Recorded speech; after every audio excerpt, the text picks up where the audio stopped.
Hallelujah.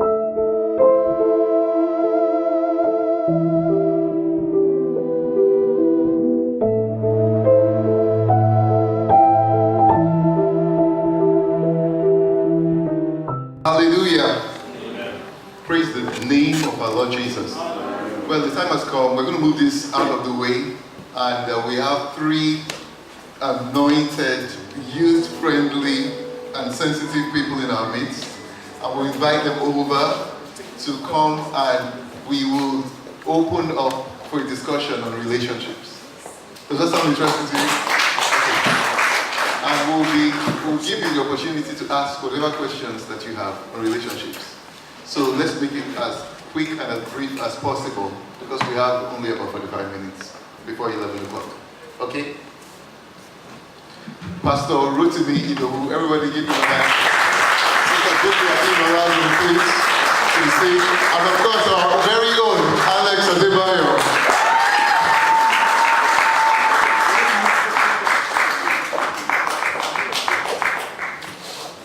And which was moderated by our very own youth president, IK.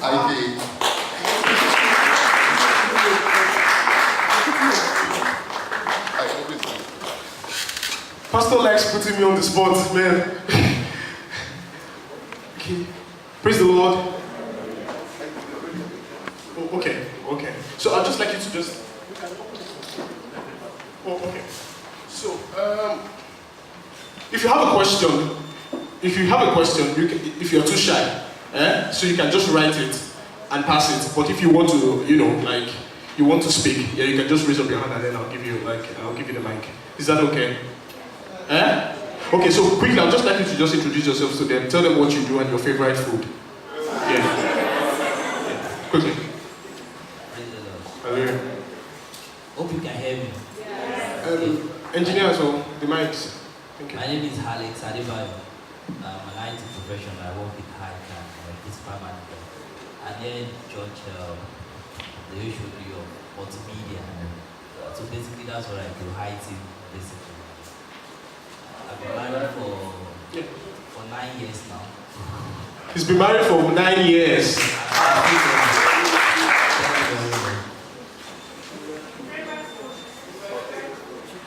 Favorite food? I think it depends on the mood. I'm tilted towards pounded yam. Ekiti people, now so. Praise the Lord. Hallelujah. Well, my name is Vuki Akimolami. I'm an accountant and a tax practitioner. I currently run BMO and Coach of Accountants. By next Saturday, exactly, it will be 23 years since I've been married. I'm grateful to God to have 2 undergraduates and the very last one, just 16. What else? I love anything beans. Beans foods, my akara, name it, whatever it is, as long as it is beans. You have me, thank you. Awesome. Please give her a hand, please. Well, praise the Lord. I think my voice is louder than the microphone. Hallelujah. Yeah. Okay, so you can, okay. Right, my name is Rotimi Idowu. I'm a lawyer by profession. I work with Sheldon. I'm currently based in Warri, so at times you see me, at times you don't see me. I've been married for 19 years now. We have 3 children, and they're doing very well, all of them, by God's grace. And my favorite food is jollof rice. Okay. So if you have a question as well, you can put it. We have questions already on the platform. Okay, awesome. So you can just put it on the youth platform. I'll see it. Okay. Okay. So we'll just go to the first question, and I would like to ask Sister Buki. Yeah, Sister Buki. Why should I marry? Is it a must? Yeah. Why marry? Yeah. Praise the Lord. I like to answer that question from the perspective of God Himself when He created man in the book of Genesis. and chapter 2, verse, I think 18, where he said, he created everything, and he said it was good, right? And because, well, despite the fact that he said everything he created was good, he went out afterward to say, it is not good for man to be alone. I will make for him a helper comparable to him. Ecclesiastes chapter 4, verses 9 to 12. If you can please project it will be nice for us. It says, 2 are better than 1, for they have a good reward for their labor. From Genesis, God said there's a need for a companion. So, first and foremost, there is a need for companionship at certain points in our life. No matter who you are, you need companion. You need a companion. Number 2, God created you for a purpose. At some point in time, you need a hand that helps you fulfill that purpose. Your parents will do it up to an extent, but then you have to carry on, and you won't be with them for life, even if you have to be on your own at some point, because everybody's got his life to live. And at that point, what happens to you? You need a companion that will help you fulfill the purpose for which God has created you. And when you have, you need a helper. Like you want to carry your hand, something from your hand, from the floor to your head. One hand obviously cannot lift it, so you need a helper to help you put it there. I think I'll put it certainly that way. Okay. Thank you. Because I don't want to talk too much, so I'll just go straight to the point, so that we can maximize the time. Yeah, Pastor Ido, I'd like to ask, must everyone marry? So can I choose to remain? Can I choose to remain single as well? Well, you can, but from what Samuki has explained, God did not make a mistake by saying that it is not good that a man should be alone. You need a help.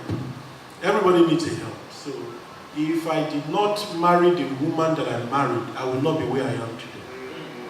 Give him a hand now. Praise the Lord. Okay, so I'd like to ask Brother Alex this one.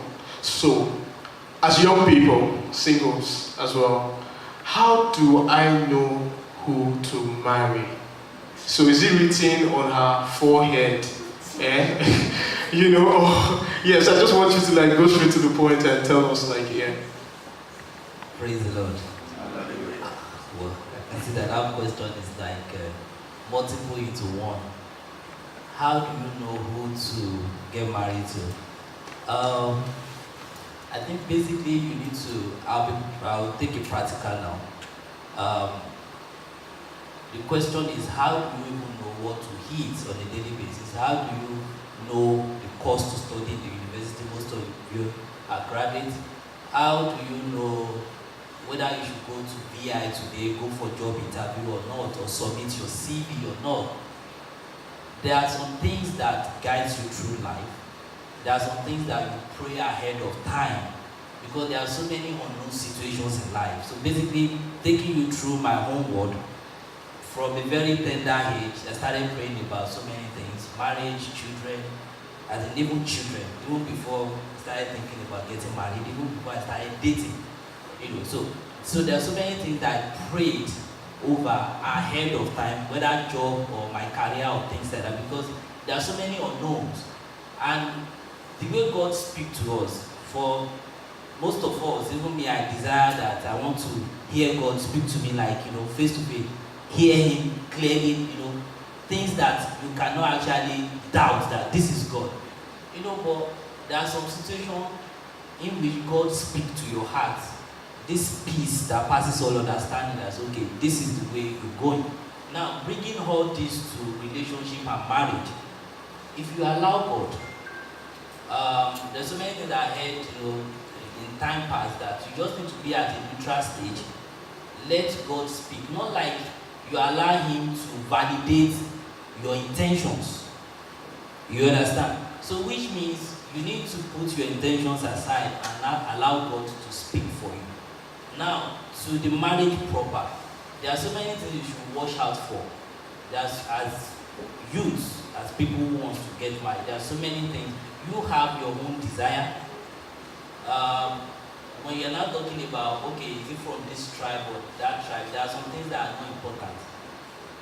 And like I said, based on, will I say, experience, there are some people that, okay, so many guys that will rent cars, take you to Shadi's restaurant. They don't have any job they are doing, but they just tell you they are business people. So I'm serious now. So I will take it practical. Because I've seen people who are languishingly paying ladies who have made mistakes, because these guys, they speak very lovely English. And they take you out, fantastic restaurant. In VI, they can tell you 1001 restaurant, whether, Taiwan, food or Chinese food and things like that. And you're not focusing on the guy beside you that is struggling. You can see he's hardworking. He applies for a job, he prays about it, he gets the job, and he does his job properly. Maybe he hasn't gotten a job in Chevron, but you can see this guy is doing everything every day. So the question, what are you looking for? In those days, we used to say, okay, ladies, work. But now, issues that are happening now is there's so many guys that are not willing to work. They want to feast on ladies. Ladies do the work now, and guys just feast on them. So I just don't want you to be victims of things that are happening that goes around now. You understand? So when you get it defined, also please, you will see some signals, warning signs. Don't focus on the flashy things. Please let the Spirit speak to you. It will even hurt you. But some of the time you don't get to listen because everything looks beautiful. Awesome. Praise the Lord. Sorry, if I Yes, can contribute to what he just said. Yes. It's funny when it's time for us to get married, and that's when we realize that we need to go talk to God when we have not developed a relationship with this God first. One of my nephews, or my cousin, my very own cousin, called me recently, and he's not spoken with me for more than 10 years. And he suddenly woke up and said, Auntie, I need to pay my rent and blah, blah, blah. I was like, where did you get my number from? Why is it that it's when you need something that you suddenly remember you have another somewhere who could still pay your rent? I was upset. And what am I saying? We shouldn't put God as our spare tire. We should develop a relationship with Him. And it starts from very little thing, by minute details of your life. What course should I study? I imagine all of you are either undergraduates or graduates now. So where should I work? Because God is interested in that as well. It's not everything everybody does that you can just go into. So by now you would have developed the knowledge of God talking to you. So you must let God. Proverbs chapter 5, verse 3 to 5 says, in all your ways acknowledge Him. Don't lean on your own understanding. The fact that even this guy belongs to the same church with you does not automatically confer a relationship with you. Okay? Does not mean that he is your spouse, whether man or woman now. There's an assignment God has given to you. And there's somebody who is able to connect with you, who will help you fulfill it. So you need to be able to hear God. If you don't know how God talks to you, start from little things like, God, should I go out today? Things like that, as small as it appears. God, I want to go out. Should I wear this black dress? Should I wear this red dress? And your spirit tells you, no, do this one. God start testing you with obedience to small things. And then you'll be able to obey Him in bigger things. I think that's... Okay, praise the Lord. We have a lot of questions. They're already sending me personal messages already. So I'll just even though Brother Alex already touched part of it, I want Pastor Du to just throw more light on it. So what is one thing outside of being a Christian that one should look out for in a guy or in a lady, before marrying, before going into marriage? Okay, so again, I'll be very practical. There must be attraction. You must be attracted to the person you want to marry, because if you are not attracted to the person, at the end of the day, when you get married, you see more beautiful people and you regret the person you're with. So, I'm a very spiritual person. I believe in praying. Like our brother said, you need to pray, you need to seek the will of God, blah, blah, blah. But each time I look at my wife, I am falling in love all over again.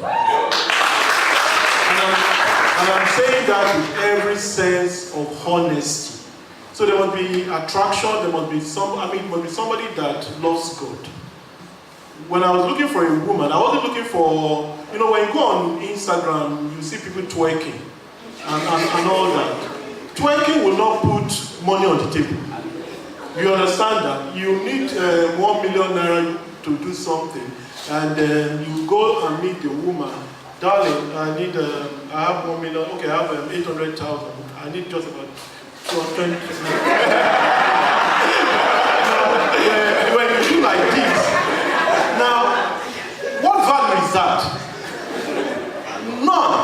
So don't believe everything you see on social media. They are fooling themselves. I go there at times to laugh.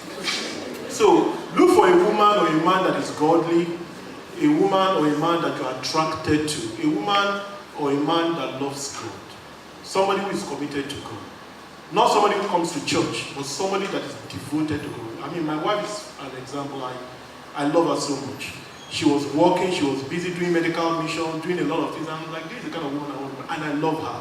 And she's a very beautiful woman. Those of you who know her will attest to the fact that she's a pretty woman. Till tomorrow, she's still attractive. Praise the Lord. Yeah, it's a good place to come. Yeah, clap now. Praise the Lord. Okay, before I ask this question, I want Sister Buki to talk on the dating process and how long am I expected to go out with my to-be spouse, with my wife, or my husband, sure you get before I marry. Okay, praise God. I think I would differ with from Brother Idowu to an extent on the area of attraction. It doesn't always happen that you will be attracted to that person. I'm sorry. Yeah, I like being practical. I like being very practical. I'm not religious. I am spiritual. There's a difference. Okay, religion tells you to do things even when you don't understand what you're doing. Spirituality means you are attentive and you are ready to follow God's leading. Okay? And that's why Christ said, people know where they are going, but the man of the spirit does not know where he's leading. Because this minute you are doing something, the next minute the Holy Spirit tells you, get up from where you are sitting. You get up and you don't even know why you are going there. And then you go. That's the spirit, the difference between being spiritual and being religious. Religious, they say we should come, so you just come. Whether it's beneficial or not, it's not beneficial, you're doing it. Now, going back to the real thing.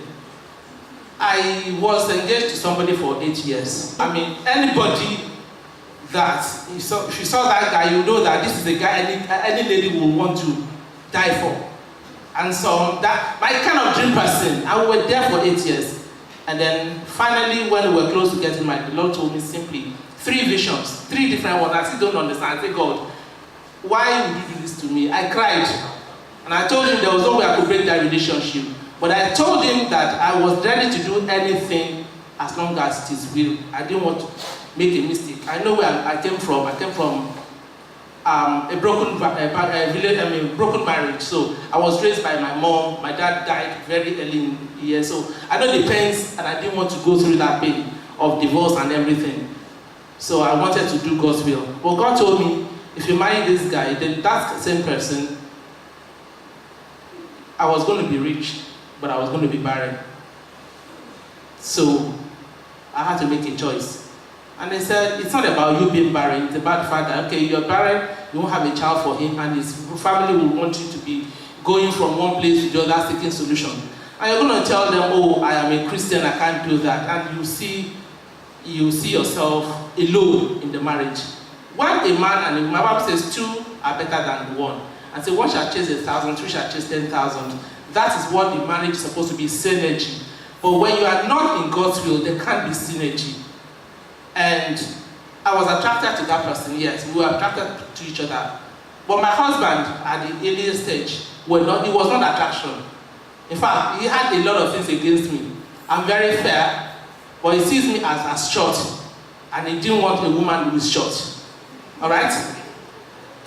He is very dark. I wanted a man that is fair, tall, and handsome. I saw every other thing negative in him. All right? In fact, see my husband, I thought I was older than him in age because he looked very babyish and I looked very matured. So for 2 years, we both ran away from each other until God told us differently. And that's why I say you must develop how God talks to you. Until God told him he was ready to meet his will for his life. And he told me I had multitude of idols in my heart and he was going to answer me according to the multitude of idols. Ask me 23 years down the line, do I love this man? Yes, yes, yes, yes, yes. In fact, when he travels, I can't sleep. He was away for 1 week last week. I tell you, I wake up 4 times in the night and I won't be able to sleep again. But the moment he is around, I'll sleep like a baby. 6 o'clock, he will still be. I mean, are you getting it? We were not attracted to each other the first time. But God spoke to us. And we were ready to obey the leading of the Lord. And then every other thing followed. And I had to make the effort on my own, to make sure that I dressed my husband. I am the one in charge of his wardrobe. So he will not go out the way I don't want him. So if you see anything wrong on my husband, please, put the bulk on my table. I tell him, once I'm picking my dress in the morning, he's asking, which one are you wearing today? Okay, my own is green. He will look for a green in his wardrobe. Meanwhile, I'm the one who has been responsible for him buying all those things. Alright? And then he buys me once in a while, but I do most of the buying. So you must be able to complement each other. Praise God. Okay. Sorry, I think I missed my question. Yeah. So, okay, brother. That is not popular. I know it's not popular, but I tell you, it works. Okay. Praise the Lord. Praise the Lord. So just to add to that, I know it works that way sometimes. You know, but basically, even in business, packaging, getting things prepared, you know, you need to appreciate your partner. She must be beautiful. The guy must be handsome. You need to make yourself presentable. You cannot be carrying and going about with body odor. You need to see it. You can't wake up with body, you look at your wife, and you're not happy. So the truth of the matter is, yes, we look at the spiritual aspect of things, but at the same time, you also need to look at it practically. The same way you handle your things. You know, at times you take a clothes to tailor. There are some tailors they collect 1,000 naira. Some 2,000, some they go as high as 25,000. And by the time you look at the guy who sells 25,000, you know it's different. Yes. On the same tailor. So, ladies, guys, you need to make yourself presentable. You need to be beautiful. You need to look beautiful. It's a good place to clap. So it's not only about you pray. He said the thing is near you. Some of the time you don't get to see because the guy is not presenting himself well, or the lady is not presenting himself well. So you're looking for him. You don't even know that he's just beside you, but because he's not looking like a goat. So please bring that out home. Beauty is important. It's important. Praise the Lord. I want to take one of the questions sent to me. I'll read it and any of you can take it. So it says, I have a child with someone I planned on getting married to. It didn't work out, but she asked me to forgive her every day up till this morning. I'm scared of going back to the same thing, but at the same time, I am scared of the life my child would have if I'm not there. Where do I go from here? Okay, so that's from a man. Yes, yes, from a man. Yeah. Well, for things like this, there are no other fast rule. I think you need to sit down with a pastor and tell the full story. You cannot advise based on 2 sentences or 3 sentences. We need to have the full story, look at the entire dimensions, and provide proper guidance or counsel. So I think if you really need an answer to that, see Pastor Peters or the wife or any of the pastors around for full appreciation of that question. Yes, the booking. Yes, to answer that question, I would like to, you want to ask yourself why in the first instance did you go into the relationship with the lady? Number two, why have you declined to marry her? The things that made you stop or decline the relationship in the first instance, has there been any changes? You need to ask yourself that. Only you can answer that question. Then you have to be very sincere with yourself. It makes more sense to marry the one with whom you have a child, but it's not always the right decision to take, because you may take each other for granted. Is she a Christian? Is she loving the Lord? Are you ready to go the whole? Or if you don't marry her, you still have to be responsible for that child anyway. If we want to have a child, or the woman has a child, will have a child. So it's like Pastor Joe said, there's a lot of things you need to consider before you finally go into it. But most importantly, I beg you, you need to still ask God. God is the ultimate. He knows the next minute. Okay, praise the Lord. I'd like to read this one too. I'm in love with an unbeliever. I love him. Can I marry him and convert him?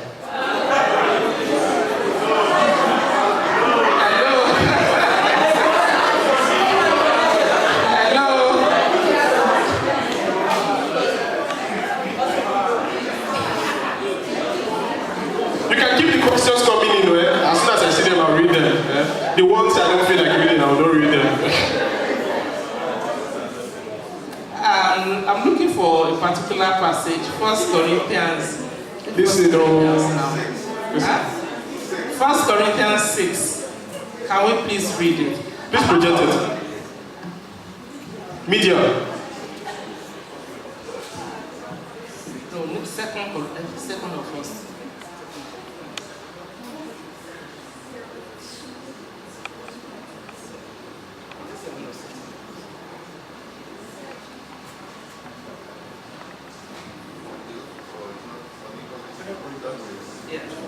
Okay. 2 Corinthians 6. 14. No. Who's on the machine? 2 Corinthians 6. 14.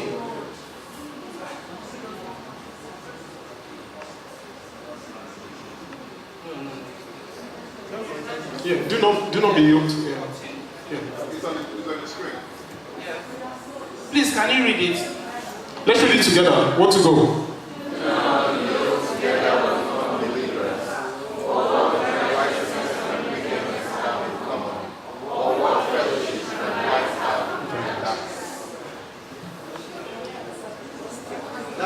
I'm sorry. Buki did not say that. The Bible said it.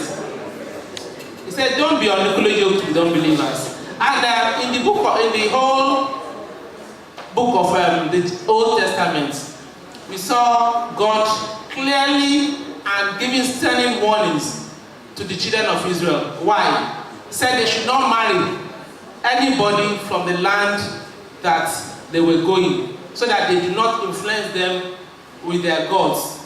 And if you again look at the purpose of marriage, you're not marrying for yourself. You're marrying for God. You're marrying to fulfill God's purpose. You're marrying for an assignment that you're going to carry out. And you want to ask yourself, will that person be with you to carry it out? And like I said, it's not just about marrying for the sake of marrying. Because you know you have an assignment, even as a Christian, it is not everybody that is meant for you. I'm sorry.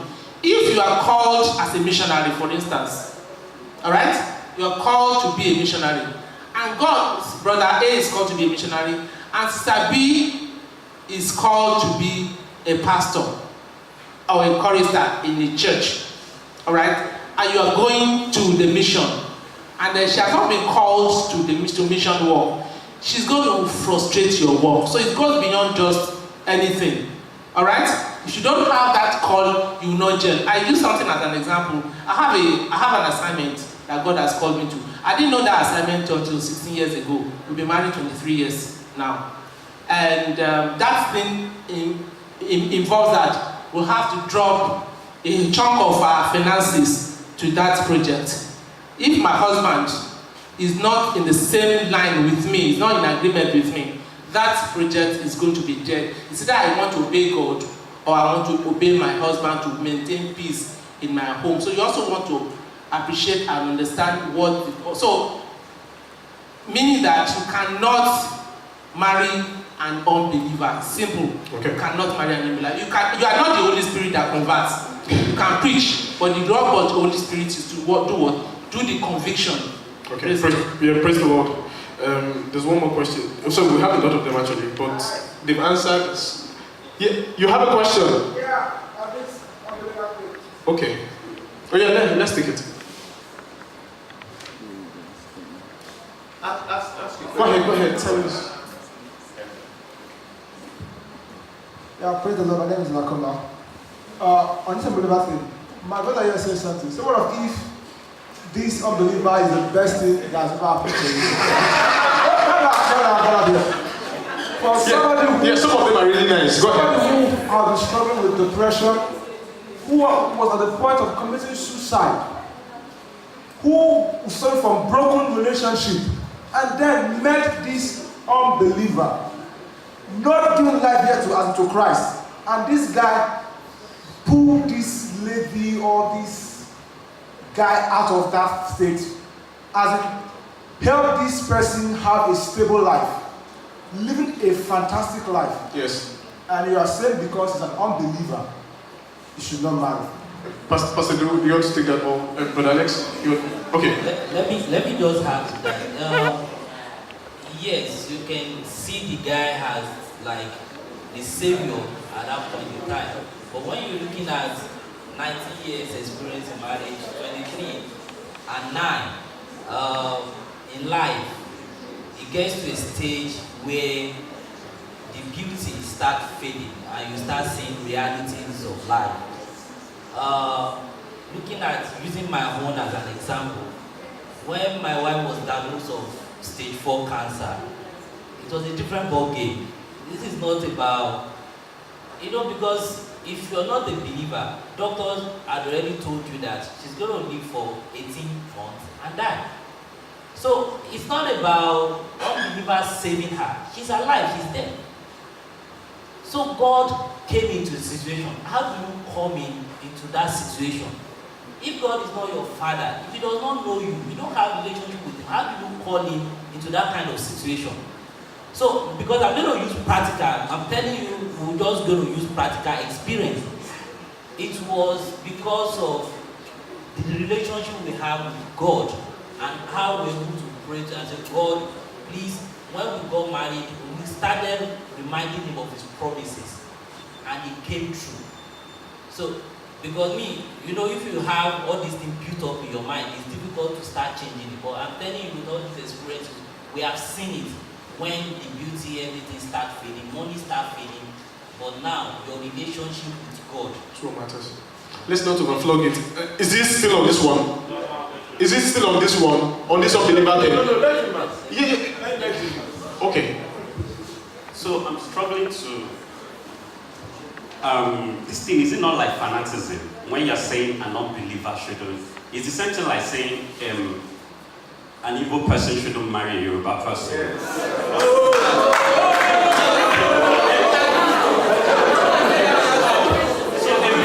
it's sounding a bit like fanaticism to me, because if you say an unbeliever, like there's a must in this thing. An unbeliever must not marry a believer. So I'm struggling to actually come around this. And that's a good one. Let me read the message translation.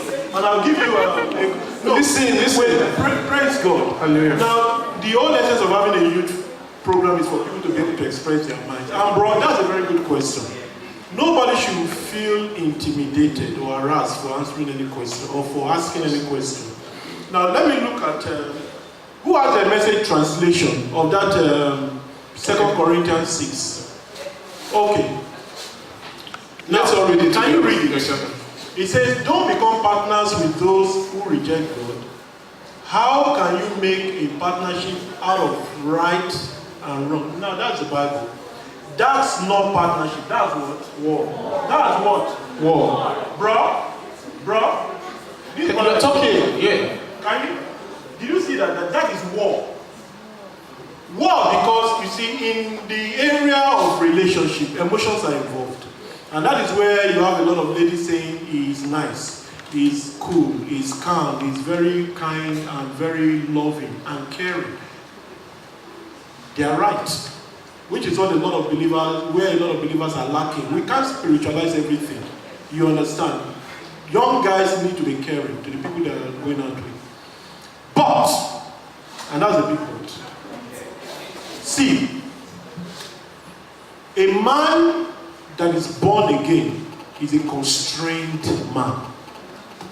I'm sorry, I have to stand up. Now, what I mean by that is, a born again Christian guy is capable of the greatest evil. I can go, and now I'm in worry, for example, I can be sleeping with girls. Anyhow, my wife is not there. But what constrains me? My relationship with God. Right? I can cheat. I can be fraudulent. But the only thing that constrains me is the fact that I have a relationship with a God that I'm subject to, and it helps me. Imagine if I'm not born again, and I have small change in my pocket. My wife is not there. Omo, I will paint the town red. I will chop, clean out, and nobody will know about it. Do you understand what I'm trying to say? So it is a believer constrained. The Bible says that the love of Christ does what? Constrains. So you don't want to be in a relationship with somebody that is loose. Now, the person may be nice. He may be calm. He may be good. He may be caring. But is he under control? The answer is no. Because when he sees somebody that is more beautiful than you, girl, he will go after her. Do you understand? And the risks and the dangers, at the end of the day, it is you that will cry. Now, what we say here is advice, based on what the Bible says and based on our personal experience. But the ultimate choice, like I tell people, lies with you. If you can open your eyes wide and get into a relationship with somebody that does not know God, and you think he's okay, he's nice, I mean, by all means, go ahead. When the rubber hits the road, when the rubber hits the road, as we are continuing to enjoy our own marriage, you'll be struggling. But that's not the will of God for you. So if we tell you that, please, and that's what the Bible even says. So praise the Lord.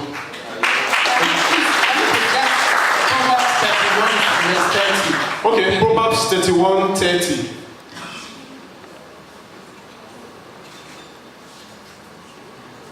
Proverbs 31:30. Meet here now. Okay. Charm and what? Mislead. And beauty. Soon fade. The woman that to be admired and praised is the woman who lives in the fear of God. And the same goes with the man. The man who has no fear of God, and I will say it again, how many times you want to hear it? Please and please, you have an assignment. Only the person that can help you fulfill the plan of God for your life is meant for you. This money will go. The guy is rich today. There's no guarantee that in 25 years' time, he will still be at that same level. The beauty that you think you will have now that is attracting you, in the next few minutes, it can be completely gone. I was diagnosed of brain aneurysm 5 years ago. And but for God, I would have been vegetated by now. You ask yourself, would that man still stand by you? A lady died last year after suffering leukemia. The moment the husband knew she had that, the guy left her. Unfortunately, the guy died before her. And she died exactly 1 month after the guy died. So, who would know what the end would have been? Hello? Who knows the end from the beginning? God. Who knows the end from the beginning? God. So the man, can you see from his face that he would abandon you when the time is, when the chips are down? Or that woman that she will not abandon you when you no longer have money? Praise God. Hallelujah. So wisdom is profitable to direct. Okay, so we have some questions. You want to say something? Sorry, can I just portray with the Bible passage? Genesis 39, the story of Joseph. So I'll just read it. Genesis 39 from verse 6. So just to portray what Pastor Edo said. Bible says, so he left in Joseph's care everything he had. With Joseph in charge, he did not concern himself with anything except food he had. Now Joseph was well built and handsome. And after a while, his master's wife took notice of Joseph and said, come to bed with me. But he refused. With him in charge, he told her, my master does not concern himself with anything in the house. Everything he owns, he has entrusted to my care. Verse 9, which is very, very important. The Bible says, no one is greater in this house than I am. My master has withheld nothing from me except you. Because you are his wife, how then would I do such a wicked thing and sin against God? Not sin against my master, and sin against God. So it was that God's factor that withheld Joseph. That's the constraint that Pastor was talking about. Constraint, sin against God. Praise the Lord. So we have a lot of questions here, and I want us to take them before we round up. Is there a question in the audience? Okay. Yeah.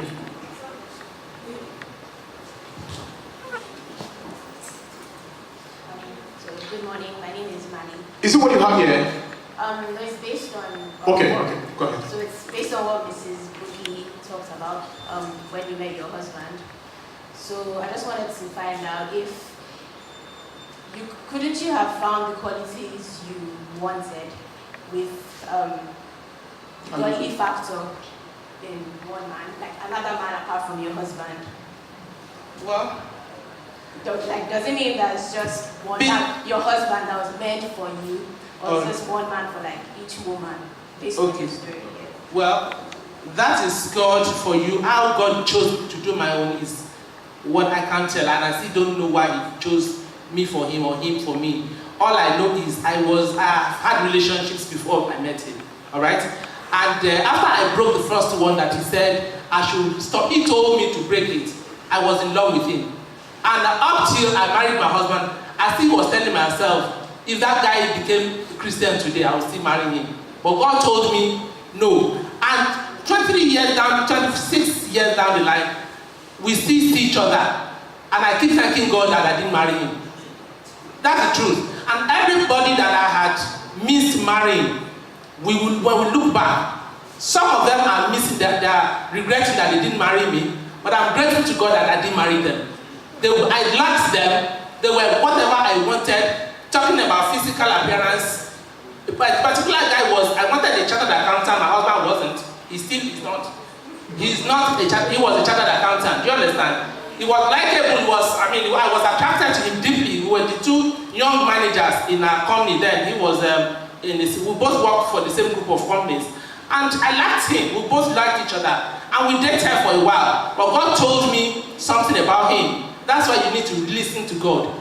He told me, this guy will lead you on. He will go on to another person. And I'll come back to tell you that he never proposed to you. After dating for 2 years. And that taught me a lesson. And I asked God why I was going through the different breaks that I had. And He told me clearly, I am preparing you for an assignment in the future. And that was all I needed Him to hear. So, God is the one who has created you. He knows what fits into you perfectly. And let me also tell you, when I was ill in 2014, and I was given a death sentence, and they said they should look for 50 million naira for me to be flown abroad.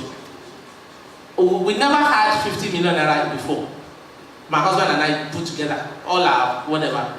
And people started donating money. It was convenient for him to have just said, this woman, they have told me it's not even 50-50. It is almost 80% that she would die. So why don't I let her die? And then we'll have enough money to take care of the children that she's left behind. Yes or no? Yes. But it took a man of faith who knew the God that he serves to say, no, my wife will live, and I will trust God for her to live. And they prayed, and they still put that money down, and today I am alive. And we have made much more than that 50 million naira that was used for my health. How would I have known that this man, that to me was not handsome enough, this man that's not a chartered accountant, this man that did not fit quote and unquote to the standard that I have how would I have known that he would be the one that will stand by me and make sure that I'm still standing today? Hello? God knows the beginning, the end, right from the beginning. If I did not go through that and I became vegetated, I'll be at home and I will bore him, I will wear him out. There's no matter how strong that you think you are. He was in Port Harcourt for 12 years, I was in Lagos with 3 kids. He still came back to me as a Christian. He did not go after other women. When we were telling me, your husband, you know, say Port Harcourt babes now, it only took the love that he had for God. That was the only thing that, whatever was missing in his life has been more than compensated for. Whatever was missing in my life has been more than compensated for by God himself. Amen. Hallelujah. Amen. Amen. Somebody, okay. Did I answer your question, my dear? Mali, okay. Okay. Please give the mic to her. No, to her. To her. Yeah. After her, you can. Praise God. Hallelujah. I'm just trying to learn something from what Ms. Buki had just said earlier, based on her husband. She said there was no attraction. I want to ask a question based on that. Can there be attraction and love when there is no money? No money. Can there be attraction and love when there's no money? You know what? God told me, hello. That was a good, yeah, very good. That was a good question.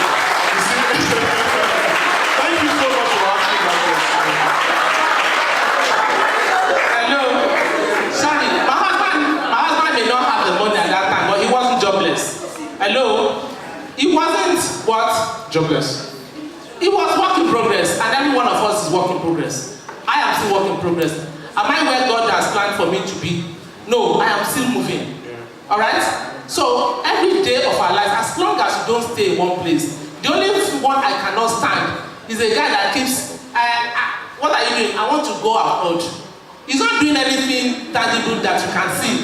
All he's doing is he's living over somebody. He wants to go what? Abroad. He's not working, he's not schooling, he's not doing anything to improve himself on a daily basis. As for what to come and do, he's lazing around. Of course, we're not talking about people like that. Okay? Of course, there can be, they said finance makes romance sweet. Alright? Yes, sir. Yes, now, we can't deny it ourselves. I love my husband more. Of course, you can pay the bills. You can pay the bills. Of course, if you can't pay the bills, there will be what? There will be crisis. But God told me clearly what he told me before I married him, it was, I will prosper this union. It will prosper this union. That was my own word. I don't know what he will tell you. And has he prospered it? Yes, yes. Praise the Lord. Just know that we'll not close by 11. No. Sure, you're ready? Yeah. Okay, no problem. Yeah. Okay, sorry. Before your question, you can just give your offering as the section is going on, okay? Yeah, you can just give your offering. Yes, we can take a question. Yeah, let's take a question. My name is Osita. Please, I want to know if it's possible for a Christian to marry a Muslim. And that's the unbeliever thing that we spoke about initially. Yeah, that's the unbeliever thing we spoke about. Yeah. Okay, let's take it. Praise the Lord. Hallelujah. My name is Obi. So my question is, as a Christian, someone that has a very good relationship with God, can you present possible options to God for a partner? That's my question, and that's just part B of that question to Mrs. Buki. She said God showed her the person she was married when she was about to get married, and there wasn't really any attraction because he didn't really meet his aspect physically. Now, as a Christian, if you find yourself in that position, is it advisable to should I say, discuss with God, God, I'm not finding myself attracted to this person. Can you bring someone else for me? That kind of thing. Because I've heard stories from pastors too, who have done things like that and it worked out well for them. I don't think God is a one-minded, one-directional kind of person. Now, let me answer that before Sister Buki talks. Now, God is not straight-jacketed. Personally, I don't know about her. I may disagree with her, she may disagree with me because I disagree with my wife anyway. Now, because I am tall, I did not look out for somebody who was short. Not because any short person has a problem. The problem is with me. I can't be walking on the road, and God agreed with me. I can't be walking on the road and my wife is like this. You understand? Now, you see, one of the areas where people have problems is because they think that if they tell God their desires or their wants, God will impose something negative on them. No. The Bible said, God said, come, let us reason together. God is a God of reason. I told God, in my own case, it may be different with her, it may be different with him. I didn't want this, I didn't want that, I didn't want a short woman, I didn't want this, and I didn't want that. And God gave me what I wanted. Who was born again, who loves God, and whom I have been with for the past 19 years. So the fact that he did my own like that does not mean that they can't do it in another way. You understand? Because there is no formula, there are principles. You understand? Amen. Praise God. To answer your question, when we know God, God gives us the room, like he did to to Adam. He brought all manner of things to Adam, right? And he told him to choose.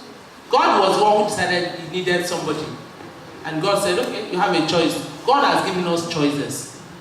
But for some of us, specifically, like the same way he told Manoah and his wife, this child that I'm giving to you, any other person may do this, but this particular child cannot do that. Do you understand? So there are times that it's this specifically. But if you took God, if you are sincere with him and say, God, this is my will, he says, I will grant you the desires of your heart. Right? But according to what? His own will. It is not all the time God gives you your will. If that will is not according to his purpose, if you insist, he says, I will give you up to a reprobate mind. You don't want to insist that's what you want. That's what he told me. If you do this one, I said, I will answer you according to the multitude of idols you have, because you already set up an idol in your heart. If I don't have it this way, then I will not have anything. And that's what I was afraid of. I told God I liked, the other person, I told God I liked him. I wanted God to endorse him. For 2 years, God did not endorse him. The guy would leave his house to come to my house. We dated for 2 years. It wasn't that I didn't like him. That's the kind of person I was, my dream person. But God knows the best. He's a pastor today. But would we have gone this far? The answer is maybe no. But God knows who is good for you and I. Yes, he worked out exactly. Christ himself said, Lord, I wish that this thing will happen to me. But at the end of the day, it says, not my will, but what? Your will be done. So in whatever you are asking God, I like this person. That's sincerity, okay? God, these three, and God can tell you none of them. Like he told Saul, Samuel, he brought all the 7 children of Jesse. Said, this one is very handsome. He can be the king. I said, God said, no, I have rejected him. You can present as many as you want to God. God will still tell you no until you get to where he wants. Amen. Amen. Okay, there's a hand here. Come. Yes. Okay. Quickly. Oh, just go ahead. We'll give you the mic and say yeah. So let's do 1 minute and sharp. Good morning, church. Amen. Okay, God's will is that I should marry a Calabar girl. But my parents... A Calabar girl. But my parents don't want me to marry this Calabar girl. So what do I do? Okay, tribal issue. Tribal reasons. If it is God's will, like this man, Nathaniel, he said, these people, whatever they are doing, if it is God's will, it will do what? It will stand. In our time, we have people who waited on the Lord. They were in courtship for 12 years. The man said, over my dead body, will they marry? The 2 of them stayed and said, well, God has told me this is my husband, and God has told me this is my wife. My parents are saying until the parents agree, or God gives to somebody else. For their parents to do what? To agree. I will not support you doing anything contrary to your parents. But then sometimes some parents can be very unreasonable. Whatever they are doing is born out of their own selfish desire. So you have to understand, the differences. If I told somebody look, this person, I don't see anything in it. And no, go and pray about it. For me, I'm a praying mother. I'll go and pray and tell God, if this thing is not your will, please scatter it. And before anything I said they are promising, the thing is scattered. Okay? I'm not the one. God, I want your will for my children. That is all. It's not about Taiwo Kende. You understand? If they cannot give you the reason, then please they should keep it to themselves. A different dimension to that is some parents can be very unreasonable. The brother is sure, the girl too is sure that they're the will of God for each other, but the parents are saying no. Now, your responsibility is to pray. If you need to involve your pastor to plead, to make them see reason and all that. If after that they still refuse, personally, in deserving cases, I would counsel you go ahead and marry without their blessing. Because it's the blessing of God that is important, more important than the blessing of your parents. Because the longer you are in courtship, the more exposed you are to committing sin. Because there is emotion that is involved in this. I see you, I love you. I want to taste sex. You see me, you love me. We want to be together. For us, I mean, that's one of the reasons why I got married the time I got married. We were coming for 4 years. There were sexual urges. And we didn't want to commit sin. I was working at Midway. I was earning 12,000 naira. It wasn't enough, but it was something that we could start building on. And we got married. Fortunately, there was no parental issue. So where there are unreasonable and prolonged parental issues, in deserving cases, the two can actually get married. It doesn't have to be a society wedding. You can just go to the registry with 2 or 3 witnesses, get married and move on with your life. Awesome, praise the Lord. So let's take Sunday, quickly. That remind me now. Oh, is it already? Okay, after him. Yeah, my question is that actually I posted it on the group chat, but no response. I'm going to take them, but I want the life ones first. Yeah. My question is that what about someone that you like? Maybe later you find out that both of you are ASAs, that you not genotype issue. And wait, by nothing there's nothing like that. They are married and they are all fine. No, they are. Hello, please. Let's point of correction there. In the olden days, there were issues. The only thing was that they lacked understanding, and they start serious issue that were having children, that those children were dying, and they were saying it was born of Ganje, it was born witchcraft that was killing the children. So a mother will have 7 children, all 7 will die except 1, as a result of what? Sickle cell anemia, and they will say it was one Baba that was killing them. Please, now we have knowledge, all right? I will tell you, the thing still boils to God. AS, it is not advisable. I will not stick out my neck to it. But from experience, Reverend Dr. Onuzo, he will tell you, his AS, his wife is AS. Alright? They have 4 children, all AA. Wow. Yes. He said God told him when they were on campus to marry, that was his wife. God said it was an instruction that God gave to him. And he went ahead. I have a cousin. They were not even born again as at that time. The Catholics and whatever. Well, let me not distinguish. But they, against everybody's counsel, they got married. Now they have only 1 child after several years. Then the only child they have together is not AS. Not even AS, it's AA. It happens, but then, please, unless you are very sure. A lot of times, we confuse our desires with what God is saying. That's why you need to hear him, please. So, but the pain of having a sickle cell child, please, it is unimaginable. I've been through it because I had a cousin who had sickle cell anemia. He died at the age of 40 something, but he was not useful to himself all through his life because he was always in and out of the hospital. You don't want to deal with that, please. Yeah, God will not give you what you cannot handle. Praise the Lord. Yeah, quickly. Praise the Lord. Hallelujah. I understand that marriage is the only institution where people that are married will tell you, they will always tell you, go get married, go get married. But they will not tell you the challenges involved. My question is marriage that sweet all the time? Okay. Praise the Lord. Praise the Lord. When you look at the guy who has a question about obtaining consent, parental consent. It's important you are able to convince them to be on your side. And like, we're not unbelievers, we're believers. You can pray to God, and you can also talk to your pastor for him to intervene. But we don't really have a general way of attending to some of these issues. But I can tell you that you can, and in the case of genotype AS and AS, please, if God has not spoken to you, how did Paul get converted? Did anybody preach to Paul? I'm asking you, did anybody preach to Paul? When you got converted, did anybody preach to you? No, answer me. Yes. So which means you are not Paul, right? Please, AS and AS, medically, it's not advisable. But if God has spoken to you, as in, it's not like you're thinking, you think God said, you're sure that He spoke. That's the only way you can go ahead with such relationship. But if He has not spoken, don't play game with it. The pain of tomorrow is unbearable. Don't play with it.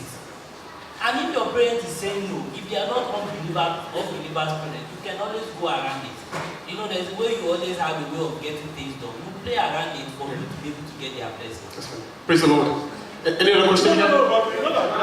Okay, his own. The challenges in marriage. The challenges they face in marriage. So marriage is a relationship of two imperfect people coming together. Nobody is perfect. If you are married to somebody who is going the same direction with you, a believer, the level of tension and turbulence and crisis will be minimized. But it doesn't mean that there will not be challenges. There will always be challenges. But since we are both children of God, we can hear from God, each of us. The way we manage our crisis and our turbulence is much better. So marriage is sweet, marriage is beautiful, marriage is good. Do you understand? The challenges notwithstanding. Plain and simple. If you marry somebody that God has actually directed you to marry, and the person is born again, you'll enjoy my. I'm enjoying my own. I don't know if I'm happy. It's school. The question is school good? Hello? Is school good? With all the challenges, are there no challenges in school? Some people drop out of it at the end of the day, right? But then some come out with first class. It's how you manage it. At the end of the day, marriage is beautiful. If you get it right, it is beautiful. But then, Bible says that we walk out our salvation with fear and what? Trembling. So all of us, that's why I said, 23 years, we are still work in progress. I am still knowing my husband. He's still knowing me. We are not there yet. Okay. We are not perfect. Praise the Lord. God is working on us. Amen. Any other question here? Okay. Any other question? Okay, so I want to take this one. Very important. I want to read it, and then I want you to, any of you can take it. My husband is supposed to be the head of the home. Is he supposed to be more matured spiritually than I am? Is it okay if we are both on the same is it okay if we are both on the same level spiritually? Or if he is not as spiritually matured as I am, but we are working on it. Also, does my happiness matter in this marriage thing? What if I am not happy about what seems to be God's choice? If you are not happy with what seems to be God's choice, I just said this thing. I said, work out your salvation with fear and with trembling. I like to say something. When we started out, I knew my husband was God's will for me. But the first 5 years of our marriage, we had it turbulent. In fact, before we got married, it was tough. It was very, very tough. Talking about looking for jobs, accommodation, financially, and all that. It was very tough. But both of us weathered it through because we believed God. And every stage of the way, we were learning, knowing each other. And we're constantly under counseling and teachings. We went for teaching, and we were ready to make it work. That is number one. A lot of people are not patient anymore these days. So we think, this this person is, you don't know how long it took them to get to where they are. You just want to rise up and get there one day. No, you need to work on yourself. I know that I have my weaknesses.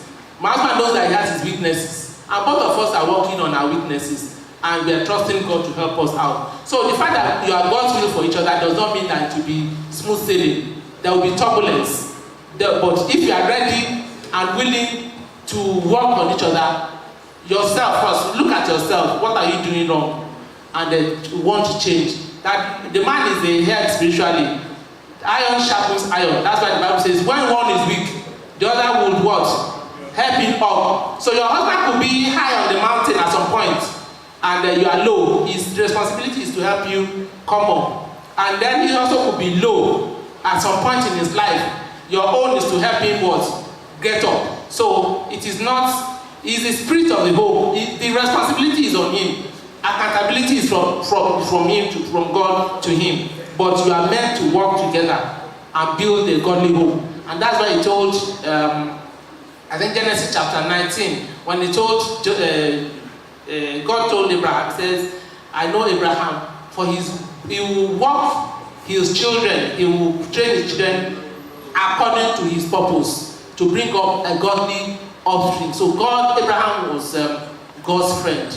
I don't know if that answers your question. So let me just say this, and I want to be very honest with you, and I don't want you to go away with the impression that marriage is all turbulence and crisis and problems. No. I've been married to my friend for 19 years. Now, in our own case, we did not struggle before wedding. We had issues, but it's normal, because as you have issues with a friend, you resolve it. In fact, there are some things that had happened between my wife and I that would have crashed some other marriages. But because we are friends, we will gloss over it beautifully. We won't even know that there was a problem. Do you understand that? So once you are married to a friend, you can fight and go and sit down there and then. You know, the way you just move, marriage is sweet. Awesome. It is good. Praise the Lord. So it is not problem, tough, crisis, turbulence, crisis. No. It's beautiful. Praise the Lord. Okay, so before we go, one last word for singles and married people that are here. Just 30 seconds from everybody here. Just anything you'd like to say to us all. Yeah, so thank you for the opportunity of this 30 seconds. I just want us to deliberate on the marriage vows. I'll read it. When they say, if any person present knows any lawful impediment to this marriage, he or she should declare it now. And for the partners, they used to ask them, do you know of any lawful thing why this marriage should not go ahead? Please, I want to encourage you to make a full disclosure. Because the truth of the matter is, yes, the Bible does not support divorce and all those things. If you have a child before marriage and you didn't disclose it, right? And in the middle of the marriage, the partner gets to know. Look, you have already lied. If you really deliberate on that vow, if you know of any lawful thing why you should not go ahead, that marriage can be dissolved. As in, it can be dissolved even in the church to say, okay, you lied because you deceived the lady or the other guy. 5 more seconds. Getting all those things done. So please, full disclosure, and then it is because I know these days we always package things, just make everything look rosy as if we are the main guy, but there are so many other dead things that used to be sorted out. So please, full disclosure, and God will help you as well. Amen. Amen. That's okay. Again, I will say thank you for coming and listening. But most importantly, the Bible says that is safety in the midst of wisdom, counsel, and wisdom is profitable to direct. Let God lead you in all that you want to do, and please don't take a step outside of God. Thank you.